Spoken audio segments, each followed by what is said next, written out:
จริงๆชีวิตบ่จะเป็นต้องคบคนหลายให้ยุ่งยากบางทีกลับมาอยู่กับตัวเองแน่ก็ได้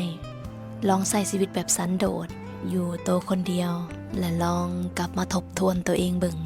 ชีวิตเฮาตอนนี้เหลือคนดีๆอยู่สักคนที่เฮาควรจะแคร์ลองทบทวนบางว่าที่ผ่านมาสิ่งใดที่มันเป็นกำไรในชีวิต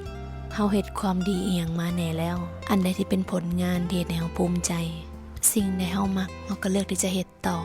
สิ่งใดที่มันบ่โอเคก็ตัดไปได้เด้ถ้าเฮาเข้าใจตัวเองจริงๆบางทีเฮาบ่จะเป็นต้องไปเป็นแบบไผก็ได้บ่มีหน้าที่จะต้องไปอิจฉาผู้ใดถ้าตอนใดที่รู้สึกว่าใจมันว้าวุ่นกระวนกระวายจนเกินไป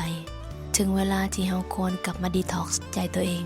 ทุกเรื่องเฮาจะเป็นต้องเลือกเลยเพราะใจมันบันทึกอย่าปล่อยให้เรื่องบ่ดีมันหกใจคนในพลังงานลบก็ออกห่าง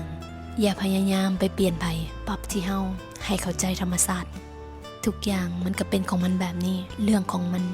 และก็เรื่องของเฮาจะเอาแต่เรื่องของเฮาก็พอ